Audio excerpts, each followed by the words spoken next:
Hey everybody, welcome to my channel. It's Miss E here with another video, and I'm going to show you in this video how I'm going to make my markings to make a wig. I'm using a Crayola crayon. Yes, I'm using a crayon because I've used many other tools, and this tool works the best for me. I've used a permanent marker, which it does not wash off when you wash your wig. It just takes a while for it to wash off. I've also tried the chalk, which it wears off too quickly when you are making your markings. So I decided to use this Crayola crayon, and go ahead and try this and let me know how you like it.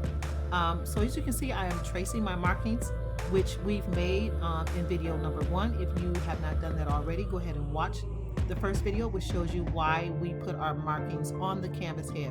Oh, another thing, I forgot that I always use or apply my closure prior to making my markings.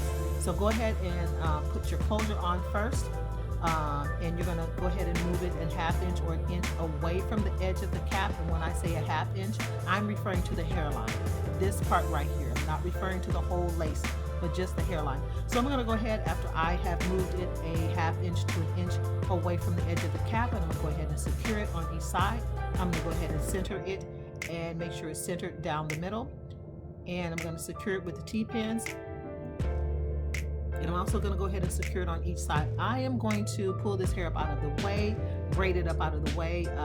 And of course, as I said before, the video is not about closures, and I will make a video on how to apply closures and bleach closures and pluck closures, anything you need to do about a closure, but we'll do that in the next video. So we're getting right back to making our markings, and as you can see, I am following the lines that I previously made on the canvas head.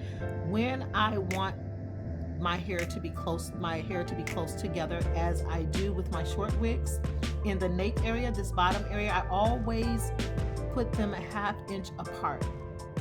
And as I get up to the top of the head, I always make them a whole inch apart because I need more hair in the nape when I'm making short wigs. So it's totally up to you if you want to make your markings a ½ inch away or an inch away. So it's totally up to you. Just go ahead and experiment with that and see what works best for you. So I'm going to go ahead and continue to make these markings. You want to make sure that they are even. You want to go from one side to the next and make sure it meets up in the middle, and that will let you know that your markings are even on both sides, all the way around on each side. You don't want them to be uneven, because if they are, you're going to have more hair on one side than you do on the other. It's just not going to be balanced. So make sure that these lines meet up in the middle and that they are completely balanced. A rule of thumb for me is that I always have 17 markings. 17 markings. It lets me know that I'm being consistent with how spaced out they are, and just consistent with how much hair I'm putting on a wig. That is a rule of thumb for me. But whatever works for you, works for you. So I'm going ahead and finishing up these markings. And if you have not already subscribed to this channel, please go ahead and do so. Hit that like button, hit the share button. Please hit that notification bell, because you will not be notified when I have another video if you do not hit the notification bell. So as you can see, I have completed my markings here.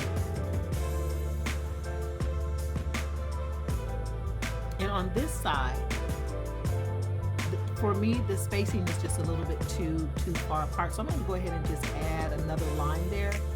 And as you can see on this side as well, I just kind of think that those spacings are a little bit too far apart. That's just for me personally, because sometimes I don't like when I can see the spaces in between the hair. So right here, it just seems like it's just going to be a little bit too far apart. So I'm going to go ahead and add another line here, and I'm going to add hair there as well. So this is the completed markings that's being transferred onto my cap. I'm going to show you how I sewed on the closure, which this is an added bonus. This is not what this video is about, but please go ahead and watch this video in its entirety all the way to the end. And as I said before, go ahead and subscribe, like, share, and please leave a comment and a question if you have a question, and I will answer that question as soon as I possibly can. I'm going to go ahead and let you enjoy the rest of this video.